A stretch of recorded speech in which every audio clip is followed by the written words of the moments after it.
நாம் தமிழர் இதுவரையில் பார்த்தீங்கன்னா தனித்து போட்டிகிட்டே படிப்படிப்படியாக வளர்ந்து மாநில கட்சி அந்தஸ்தே பெற்றாங்க. ஸோ அது அவங்களோட முன்னேற்றமாக தான் நான் பார்க்குறேன். சென்சார்ங்கிற ஆயுதத்தை பயன்படுத்துகிறது பாஜக அப்படிங்கிறாரு. இன்னொரு பக்கம் பாஜக களத்தில் இறக்கி விடப்பட்டதா தாவேகா அப்படின்னு. எது சரியாக இருக்க முடியும்? அண்ணாமலை தலைமையில் பாஜக செயல்பட்ட போது ஏற்றுக்கொண்டார்கள். காரணம் அவருடைய அணுகுமுறையே வேறு. அவர் ஹிந்துத்துவ கார்டு யூஸ் பண்ணலை. திருப்பரங்குன்றமோ அந்த மாதிரி பிரச்சனைகளை அவர் எடுக்கலை. அவர் முழுக்க ஆட்சிக்கு எதிரான களம் கண்டார். யதார்த்த களம், யதார்த்தமாக எது ஜெயிக்கும் இந்த மண்ணில் அதை செயல்படுத்தினார். ஓரளவு அவர் கணிசமான ஆதரவு இளைஞர்கள் தரல. திமுகவுக்கு எதிரான வாக்குகள் என்பது சிறுபான்மையினரோட வாக்குகள் சொல்ல முடியாது. இன்னொரு விஷயம், திமுகவை பொறுத்த சிறுபான்மையினா கிறிஸ்தவர்கள் மட்டுமல்ல, முஸ்லீம்களும், கணிசமான முஸ்லீம்கள். நல்ல கவனிக்கணும். திமுக கூட்டணியில் மனிதநேய மக்கள் கட்சி இருக்குது, தமிமுன் அன்சாரியோட கட்சி இருக்குது, இந்திய யூனியன் முஸ்லீம் லீக்கோட கட்சி இருக்குது. எப்பவுமே இளைஞர்கள் என்றால் ஒரு வசீகரம், அவர்களுக்கென்று ஒரு இது இருக்கும். விஜய்க்கு இருக்கிற ரசிகர்கள் அதுவும் உண்டு, உதயநிதிக்கு இருக்கிற ரசிகர்கள் காரணம் அது உண்டு. அண்ணாமலை பாஜகவை தமிழ்நாட்டில் கட்டி காத்து வளர்த்து ஒரு விசிபிள் கட்சியை கொண்டு வந்தவர் இலகணேசன்.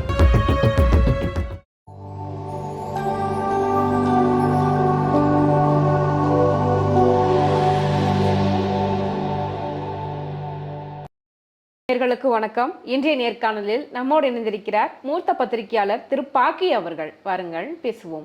வணக்கம் சார். வணக்கம் கவிதா. நாம் தமிழர் கட்சி எடுத்துக்கோங்க சார். இப்போ வரைக்கும் யார் கூட நாங்கள் கூட்டணி வச்சுக்க மாட்டோம், எங்களுக்கு அது செட் ஆகலைன்னு சொல்லிட்டு தனிச்சே நிற்கிறாங்க.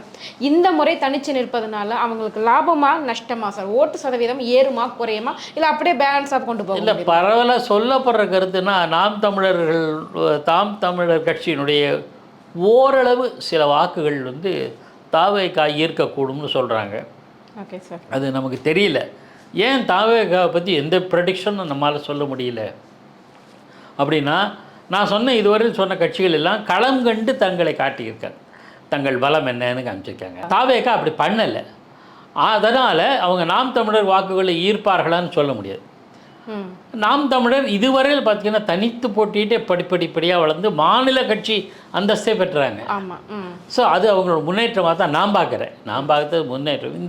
இந்த தேர்தலையும் பார்த்தா தாவேகாவுக்கு விட அவங்களுக்கு செல்வாக்குள்ளவர்கள் நம்ம முடிவுக்கு வரலாம். ஆனால் தாவேகா எந்த அளவுக்கு தாக்கத்தை, ஒன்று தாவேகா கணிசமான வாக்குகளையும் இடங்களையும் பெற்றால் வலுவான கட்சி. எப்படி 1972க்கு 73 இடைத்தேர்தலுக்கு அப்புறம் அதிமுக கட்சியை பற்றி நினச்சோம், அது மாதிரி இருக்கணும். அப்படி தனித்து போட்டிட்டு அந்த மாதிரி பண்ணணும்.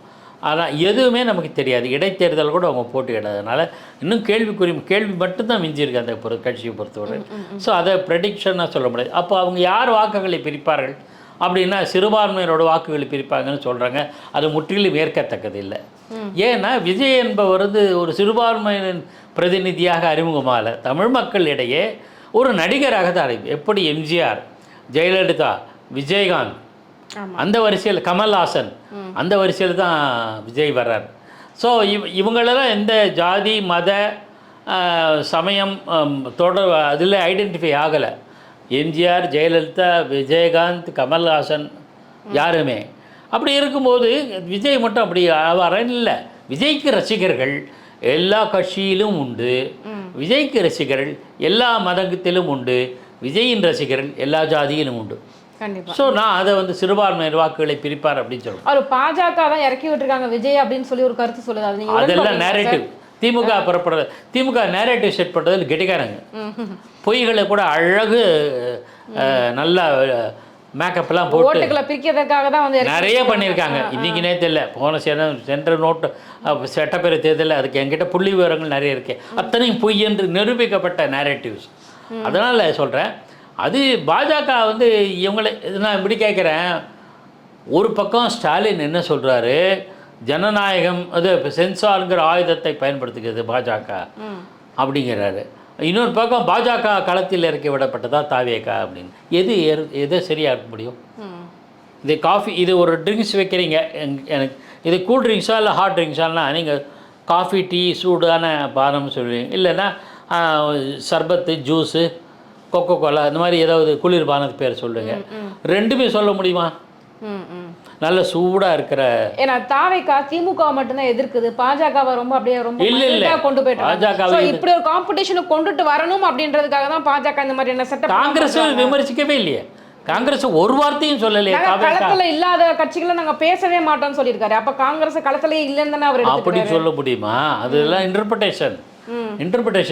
பக்கத்துல இருக்க கர்நாடகால எந்த கட்சி இருக்கு, கொஞ்சம் தள்ளி போனா தெலுங்கானால எந்த கட்சி இருக்கு? திமுகவுக்கு தான் போட்டியே அப்படின்னு ஓப்பனா டிக்ளேர் பண்றாரு. அதான் ஓப்பனா சொல்றதுனால இந்த சேலஞ்சை முறியடிக்கிறதுக்காக ஒரு நேரட்டிவ்ங்கிற ஆயுதத்தை, சென்சாருங்கிற ஆயுதம் பிஜேபி பயன்படுத்துகிறதுன்னு இவங்க சொன்னாங்கன்னா, நேரேட்டிவ் என்ற ஆயுதத்தை திமுக பயன்படுத்துகிறது, அவ்வளோதான். தாவேகாவை பாஜக உருவாக்கவில்லை. அப்படி சொல்லுகிற திமுகவின் நேரேட்டிவ் முழுக்க உண்மைக்கு புறமானது. அப்படி சொல்லி அதாவது தமிழ்நாட்டில் பாஜகவை மக்கள் ஏற்றுக்கலை, நான் அது மறுப்பு இல்லை. ஆனால் அண்ணாமலை தலைமையில் பாஜக செயல்பட்ட போது ஏற்றுக்கொண்டார்கள். காரணம், அவருடைய அணுகுமுறையே வேறு. அவர் ஹிந்துத்துவ கார்டு யூஸ் பண்ணலை, திருப்பரங்குன்றமோ அந்த மாதிரி பிரச்சனைகளை அவர் எடுக்கலை. அவர் முழுக்க ஆட்சிக்கு எதிரான களம் கண்டார். யதார்த்த களம், யதார்த்தமாக எது ஜெயிக்கும் இந்த மண்ணில் அதை செயல்படுத்தினார். ஓரளவு அவர் கணிசமான ஆதரவு இருந்து இளைஞர்கள் இருந்தார்கள். ரைட், அதை விட்டுருவோம். தாவேகாவை பாஜக இறக்கி விடுவதற்கான வாய்ப்புகள் இல்லை. என்னன்னா, தாவேகா கொள்கை களத்தில் தாவேகா பாஜகவை கொள்கை எதிரின்னு சொல்லிடுச்சு. அதனால் கொள்கை அதை எந்த காலத்திலும் பாஜகவை பாராட்டுவதற்கான சான்சஸே இல்லை கொள்கை எதிரின்னு. அதிமுகவை விமர்சனம் செஞ்சு, இப்போ அந்த அதிமுக யார்கிட்ட இருக்காங்க, பாஜகவோட அடிமையாக இருக்காங்க அப்படிலாம் மறைமுகமாக பேசியிருக்காரு, அந்த கருத்துப்பட பேசியிருக்காரு. அப்போ அப்படி சொன்னால் அதிமுகவையும் விமர்சிக்கிறாங்க, பாஜகவும் விமர்சிக்கிறாங்க, திமுகவை நேரடியாகவே தீய சக்தின்னு சொல்லிட்டாங்க. காங்கிரஸை பேசினதே இல்லை. அப்போது இந்த தமிழ்நாட்டில் தாவேகாவை உருவாக்குவதில் காங்கிரஸுக்கு பங்கு, இதானே எதார்த்தம். இப்போ திமுக கூட கூட்டணியில் இருக்காங்க, ஒரு லாஜிக்காக பேசுவோமா? இப்போ திமுக கூட காங்கிரஸ் கூட்டணியில் இருக்காங்க. இப்போ விஜய் திமுகவை தீய சக்தி அப்படின்ற மாதிரி முதல்ல முன்மொழிகிறார் அப்படின்னா, காங்கிரஸ் இறக்கி விட்டதாகவே இருந்தாலும் யாருக்கு அது நஷ்டம் சார்? திமுக கூட்டணி தான் சார் நஷ்டம் அது. ஆமாம், கண்டிப்பாக. அப்புறம் எப்படி காங்கிரஸ் அதை செய்வாங்களா? அப்போ காங்கிரஸுக்கு விஜய் கூட போகணும் தான் என்னம்மா? அதாவது விஜய்க்கு நாளுக்கு நாள் செல்வாக்கு வளர்ந்து வருவதாக ஒரு எண்ணம் மக்கள் மத்தியில் இருக்குல்ல, அது சரியா தப்பான்னு எனக்கு தெரியாது. எப்படி மறுமலர்ச்சி திமுகவுக்கு 93 எப்படி வந்ததோ அந்த மாதிரி நான் நினைக்கிறேன். எதையும் நான் நெகட்டிவாகவும் சொல்லலை, பாசிட்டிவாகவும் சொல்லலை. இருக்கிற ஒருவேளை அந்த மாதிரி செல்வாக்கு வளர்ந்து அவருக்கு கணிசமான இடங்களை வந்துவிட்டால் அப்போ நம்ம காங்கிரஸ் அங்கே போயிடலாம், ஓகே, கம்ஃபர்டபுளாக போயிடலாம். ஆமாம், இனிமேல் இது லாய்க்கில்ல, இந்த வண்டி ஓடாதுங்க, ரொம்ப அடிக்கடி பிரேக் டவுன் ஆகுது, சரியாக ஓடலை, பெட்ரோல் வேறு டீசல் வேறு இல்லை, இறங்கிட்டு இன்னும் நல்ல கம்ஃபர்டபுளாக அந்த எண்ணத்தில் தான் இருக்காங்க. ஸோ பாஜக தாவேகாவை கிளம்பிருக்கிறது என்ற நேரட்டிவ் தவறு. பாஜக தாவேகா என்ற தேர்ட் பிளேயர் வந்திருக்கிறதுனால பொறுத்து இருக்கிறாங்க இந்த கட்சிகள்லாம். ஒருவேளை வெற்றி தோல்வி தேர்தலுக்கு பிறகு எந்த நிலை மாறுதோ அதற்கேற்ப இவர்கள் முடிவுகளை மாற்றிக்கொள்வார்கள். இந்த கூட்டணி நீடிப்பதா இல்லையா என்கிற நிலையில் இருக்கிறவங்க நாளைக்கு ஒருவேளை இப்போ இருக்கிற மாதிரி திமுகவுக்கே மகத்தான வெற்றி வந்தால் தொடர்ந்து இங்கே இருப்பாங்க. அப்போது தாவேகா யாருடைய வாக்குகளை பிரிக்கிறாருங்கிற ஒரு அனாலிசிஸில் தெரிஞ்சு போயிடும். அப்போ நிலைமை மாறும். நான் இப்படி சொல்கிறேன், ஒருவேளை அதிமுகவின் வாக்குகளை தாவேகா பிரித்து விடுகிறது, அதன் மூலம் அதிமுகவினுடைய வெற்றி வாய்ப்பு பறிபோகிறது என்றால் அதிமுகவும் தாவேகாவும் கூட்டணி சேருவதற்கான சான்சஸ் நிறைய இருக்கு. ஓஹோ, நீங்க நல்லா பாருங்க. பாஜக ஒத்துக்குமா சார்? பாஜகவும் ஏற்றுக்கொள்ளும். ஏன்னா அவங்க வெற்றி வாய்ப்பை அவர்களது இழக்கத்தானே போறாங்க. தேசிய ஜனநாயக கூட்டணி ஆட்சின்னு சொல்லி இருக்கிறோம், அவங்களுக்கும் அந்த வாய்ப்பு பறிபோகிறோம் சூழல்ல தாவேகாவை இன்னும் பாஜக பெரிய அளவில் தாவேகாவை விமர்சிக்கல, அதையும் கவனிக்கணும் நீங்க. அண்ணாமலை பேசித்தானே இருக்காரு, அல்லு சிலுக்கான அண்ணாமலை மட்டும் தான் பேசுறாரு. அண்ணாமலை கட்சியில் என்ன பொறுப்பில் இருக்காரு. ஸோ இதெல்லாம் விளையாட்டு, இந்த அரசியல் விளையாட்டில் இதெல்லாம் நாங்களே சொன்னோம். அவர் அண்ணாமலை தனிப்பட்ட கருத்து அப்படின்ட்டுவாங்க, கட்சி மேலிடத்தை கேட்டிக்கலாம். அப்போது நாளைக்கு கூட்டு சேர் ஒரு வேளை இப்படி ஒரு சூழல் வந்தால் கூட்டு சேரும். இதுக்கு ஒரு முன்னுதாரணம் 2006 வெற்றி வாய்ப்பிழந்த செல்வி ஜெயலலிதா தலைமையில் தான் அதிமுக. 2011 விஜயகாந்தை கூப்பிட்டு பேசினாங்க, கூட்டணி சேர்ந்தாங்க. அதனோட லாபம் யாருக்கு? அதிமுக மீண்டும் ஆட்சிக்கு வந்தது. தேசிய தேமுதிக விஜயகாந்தோட தேமுதிக 25 இடங்களை பெற்று விஜயகாந்த் எதிர்க்கட்சி தலைவராக வந்தார். கலைஞர் கருணாநிதி இருந்த காலத்தில் நல்லா கவனிக்கணும். அவர் எதிர்க்கட்சினா அவர் அமைச்சர் அந்தஸ்து அவருக்கு, கேபினட் மினிஸ்டர் ரேங்க் அவருக்கு. அந்த அளவுக்கு 2 பேருக்கும் லாபம், வின் சுச்சுவேஷன் சொல்கிற மாதிரி. அது மாதிரியான நிலை இது எப்போ வரும்னா அதாவது விஜய்னுடைய வெற்றி வாய்ப்பு, விஜய் யாருடைய வாக்குகளை பிரிக்கிறார், இந்த 2த்தை ஒட்டி தான் இந்த அரசியல் நிகழ்வுகள் காட்சிகள் அரங்கேறும். நான் ஏன் விஜயும் பாஜகவை லிங்க் பண்ணி சொன்னேன் அப்படின்னா, அதுக்கு இன்னொரு முக்கியமான காரணமாக சொல்லப்படுவது திமுகவுக்கு எதிரான வாக்குகள் வந்துட்டு பெரும்பாலும் அதிமுகவுக்கு தான் எப்பவுமே போகும். இந்த முறை அது தாவேகாவுக்கு போகும் அப்படின்னு சொன்னாங்க. இது ஒரு ரீசன். நெக்ஸ்ட் ரீசன் என்ன அப்படின்னா, சிறுபான்மையினர் ஓட்டு பற்றி சொன்னீங்க. கண்டிப்பாக சிறுபான்மையினர் ஓட்டு வந்து அதிகமாக திமுகவுக்கு இருக்குது. அது இந்த முறை பார்த்தீங்க அப்படின்னா இந்த ஓட்டுகளை பிரித்தாலே திமுக காலி பண்ணிடலாம். ஸோ இந்த ஓட்டுகள் அப்படியே வந்துட்டு சிந்தாம சிதறாம விஜய் பக்கம் போகணும் அப்படிங்கிற நெரேட்டிவ் வந்துட்டு பாஜக செட் பண்ணினதாக சொல்லப்படுது. பாஜக செட் பண்ணால் கூட 2 பாயிண்ட். ஒன்று வந்து விஜய் சிறுபான்மை வாக்குகளை ஈர்ப்பார்னு நம்பலை. அவர் சினிமா நடிகர், கவர்ச்சி. அதுதான் அன்றைக்கி கரூர் சம்பவத்தை எடுத்து நிறைய பேர் பொதுமக்கள் அந்த கூட்டத்துக்கு வந்தவர்கள் நேர்காணலில் பார்த்தீங்கன்னா அவங்கெல்லாம் அவர் சார்ந்த சமயம் இல்லையே ஒன்று. அதனால் அது ரூல்ட் அவுட், கம்ப்ளீட்டாக அடிச்சிடலாம், ரெட்டிங்கில் போட்டு கம்ப்ளீட்டாக அடிச்சிடலாம். அந்த திமுகவுடைய வாக்குகள் அதிமுகவுக்கு போகும், அதுக்கு பதிலாக தாவேகாவுக்கு வரும் அப்படின்னா கூட எஸ் வரும். அதில் சிறுபான்மையினர் திமுகவுக்கு எதிரான வாக்குகள் என்பது சிறுபான்மையினரோட வாக்குகள்னு சொல்ல முடியாது. இன்னொரு விஷயம், திமுகவை பொறுத்த சிறுபான்மையினர்னா கிறிஸ்தவர்கள் மட்டுமல்ல, முஸ்லீம்களும், கணிசமான முஸ்லீம்கள். நல்லா கவனிக்கணும். திமுக கூட்டணியில் மனிதநேய மக்கள் கட்சி இருக்குது, தமிமுன் அன்சாரியோட கட்சி இருக்குது, இந்திய யூனியன் முஸ்லீம் லீக்கோட கட்சி இருக்குது. 3 முஸ்லீம் அமைப்புகள் கட்சிகள் இருக்கு. அப்போ அவங்களுக்கு முஸ்லீம்களை நீங்கள் இக்னோர் பண்ண முடியாது. நான் மத ரீதிய சிறுபான்மை அடிப்படையில் சொல்ல போனேன். ஸோ கிறிஸ்டியன் ஓட்ஸுன்னா கூட முஸ்லீம்ஸோட ஓட்ஸ்னால் பெரிய ஜங்கு. அது வந்து திமுக விட்டு விலகி அதிமுக பக்கம் போனால் தான் வெற்றி வாய்ப்பு திமுக இழக்கும் அப்படின்னு எடுத்துக்கலாமே தவிர இப்படி எடுத்துக்க முடியாது. இது ஒரு பார்வை. 2வது, நான் ஏற்கனவே சொன்ன மாதிரி விஜய் வந்து சிறுபான்மையினர் ஓட்டுகளை தான் பிரிக்க மாட்டார். அவருக்கு வந்து நடிகர்கள் வசீகரம், கவர்ச்சி, பாப்புலர் ஆர்டிஸ்ட்டு, அந்த அது சிறுபான்மையினர் வாக்குகளை பிரிப்பதற்கான சான்சஸ் இல்லை. அதனால தான் திமுக பாஜக தாவேகாவை களம் இறக்கிறதுன்னு சொல்கிற நேரேட்டிவ் இருக்குல்ல, முற்றிலும் தவறானது. அதில் வந்து எந்த விதமாக ஆதாரமும் கிடையாது, உண்மைக்கு முற்றிலும் புறம்பானது. இது மாதிரி நேரேட்டிவ் செட் பண்ணுறது திமுகவினுடைய வாடிக்கை. உங்களை பொறுத்த வரைக்கும் வந்துட்டு உங்கள் இத்தனை ஆண்டுகால ஒரு எக்ஸ்பீரியன்ஸில் பார்த்து சொல்லுங்கள், உண்மையாலுமே விஜய் அவர்கள் வந்துட்டு எத்தனை % வாக்குகள் வந்து பெறுவார் அப்படின்னு நினைக்கிறீங்க? தெரியாது. இதனோட உண்மையை நிரூபிக்கப்பட்ட வரையில் எதுவுமே தெரியாதுமா. நான் ஆதரவு கூட்டங்கள் இதெல்லாம் பார்க்கும்போது நமக்கு அது ஓகே, இவ்வளோ எல்லாரும் வந்து 30 இருக்குன்றாங்க, 18 இருக்குன்றாங்க. உங்கள் அசம்ஷனில் நான் கலைஞர் கருணாநிதி கூட்டங்களை பார்த்துருக்கேன். ஏகப்பட்ட கூட்டம் வரும். அவரே சொல்லியிருக்கார், யதார்த்தத்தை, அரசியல் யதார்த்தத்தை சரியாக கணித்தவர் கலைஞர் கருணாநிதி. எனக்கு கூட்டம் வரும், ஓட்டு வராதுன்னு சொன்னார். 1. 2வது, நான் 1993 மறுமலர்ச்சி திமுக, அதாவது வைகோ வெளியேற்றப்பட்டு தனி இயக்கம் கண்டபோது இளைஞர்கள் பெருவாரியாக கல்லூரியிலேயே, நான் சந்தித்த கல்லூரி மாணவர்கள் கல்லூரிகளிலே மேடையிலேயே திமுகவுக்கு பதிலாக வைகோ புகழ்ந்து பேசிய சம்பவங்கள்லாம் உண்டு. கண்ணால் பார்த்துருக்கேன். இனிமேல் அவர் தான் ஆட்சிக்கு வருவார் என்கிற அளவுக்கு எண்ணம் இருந்தது. அந்த அளவுக்கு தாக்கத்தை ஏற்படுத்த இளைஞர்கள், நான் சொல்ல பாயிண்ட்டு, இளைஞர்களை ஈர்த்தார் வைகோ 1993. 96 தேர்தலில் அது நடக்கலை.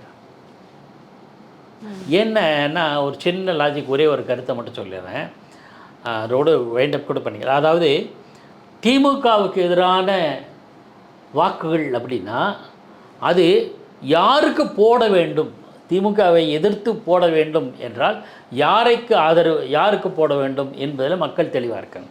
அதே மாதிரி அதிமுக மேலே கடும் கோபம்னு வச்சுங்களேன், யாருக்கு போட வேண்டும் என்பதில் தெளிவாக இருக்காங்க தமிழ் மக்கள்.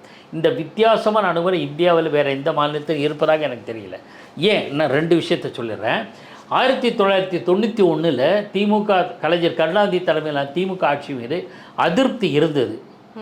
பிறகு அந்த அந்த கட்சி 72லேருந்து திமுக அரசை எம்ஜிஆர் தனி கட்சி தொடங்கி எம்ஜிஆரும் எதிர்த்தார்.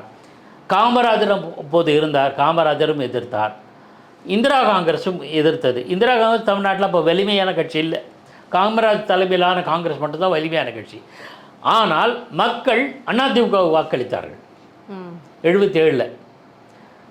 ஸ்தாபன காங்கிரஸுக்கு வாய்ப்பு இல்லை. அப்போ காமராஜ் மறைவு விட்டால் கூட இது ஒரு பக்கம். அப்போது யார் அப்படிங்கிறது முடிவு பண்ணிட்டாங்க.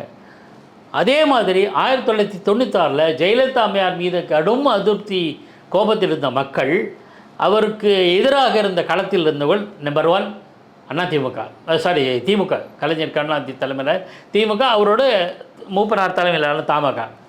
அவர் அதிமுகவுக்கு எதிராக மறுமலர்ச்சி இருந்தது, திமுக இருந்தது. அதிமுக எதிராக பாட்டாளி மக்கள் கட்சி இருந்தது. ஆனால் மக்கள் தீர்மானமாக திமுகவை ஆதரித்தார்கள். ஸோ இந்த கழகம் இல்லை என்றால் அந்த கழகம், திமுக இல்லை என்றால் அதிமுக. திமுக மீது கோபமா அதிமுக ஆதரிப்பார்கள், அதிமுக மீது கோபமா திமுகவை ஆதரிப்பார்கள். தெளிவாக இருக்காங்க. ஓகே, இதனால பாமகவை பற்றி நம்ம எதுவும் பேசாமல் இருக்கும். பாமகவோட நிலை என்ன, அதோட எதிர்காலம் எப்படி இருக்குன்னு நினைக்கிறீங்க? அன்புமணி பாஜகவோடு செட்டில் ஆகிட்டார். அவருக்கு நேஷ்னல் பெர்ஸ்பெக்டிவ் உண்டுனால அவர் நேஷ்னல் லெவலில் கவனம் செலுத்துவார். ஐயா டாக்டர் ராமதாஸ் அவர்கள் அவர் மக்கள் செல்வாக்கு மிக்க தலைவராக இருந்தார். அவர் எந்த அளவுக்கு தாக்கத்தை ஏற்படுத்துவார்னு தெரியல. இதோ புதிதாக அவர் பேரில் ஒரு கட்சி தொடங்குவதாக இப்போ சில ஊடக செய்தி பார்த்து அதிகாரபூர்வமாக தெரியாது. அவர் எந்த அளவுக்கு தாக்கத்தை ஏற்படுத்துவார்னு என்னால் கணிக்க முடியல. இளைஞர்கள் என்பதனால அன்புமணி பக்கம் மக்கள் இருக்காங்க. அதனால் 2 பேருடைய தகுதி, திறமை, உழைப்பு, கமிட்மெண்ட்டெல்லாம் குறைச்சி மதிப்பிட முடியாது. மக்கள் எப்போவுமே ஒன்று பார்க்குறாங்க, இவர் வயசானவர், பெரியவர் அப்படி வச்சுட்டு அந்தஸ்தோடு வச்சுட்டு ஒதுங்குற மனப்பான்மை இருக்கும். அந்த வகையில் பார்த்திங்கன்னா அன்புமணிக்கு செல்வாக்கு இருக்குது. அவருக்கு இன்னும் ஃப்யூச்சர் இருக்குது.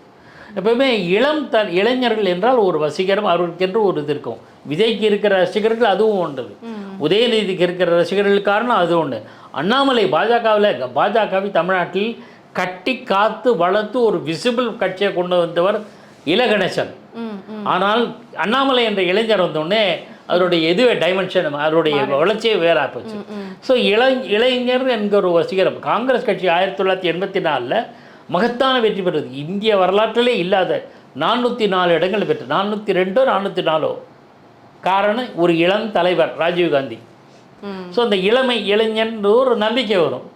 அவனுக்கு நிறைய காலம் இருக்குது, அனுபவம் இருக்குது, அது துடிப்போடு செய்வான்ற அந்த ஒரு ப்ளஸ் பாயிண்ட். அதெல்லாம் பார்க்கும்போது காலம் எதற்கு பதில் சொல்லுகிறது பொறுத்திருந்து பார்க்க. ஸோ ஒரு 4 முனை போட்டியாக இந்த களம் ஒரு வித்தியாசமான ஒரு களமாக இருக்க போகுது.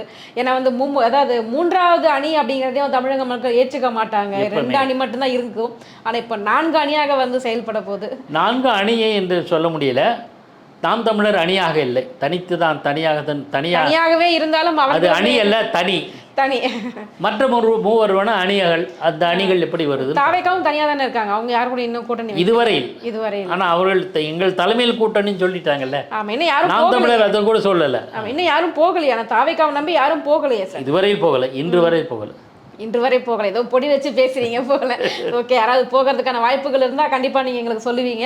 இந்த 2026 தேர்தல் காலம் பார்த்தீங்க அப்படின்னா ஒரு கணிக்க முடியாத ஒரு வித்தியாசமான தேர்தலாக இருக்க போகுது. ஏன்னா 3வது அணியவே நம்ம தமிழகம் ஏற்றுக்கொள்ளாத பட்சத்தில் இந்த மாதிரி 4 அணியாக இருந்து செயல்பட போகிறாங்க. 4 முனை போட்டியாக இருக்க போகுது. இந்த தேர்தலில் எந்த கட்சிக்கு பெரும்பான்மை கிடைக்க போகுது, யார் ஆட்சி அமைக்க போகிறாங்க அப்படிங்கிறது மக்கள் கேள்விதான் இருக்குது. எங்கள் கேள்விகளுக்கு ரொம்ப சிறப்பான பதில் சொன்னீங்க சார். ரொம்ப நன்றி. நெஞ்சார்ந்த நன்றி.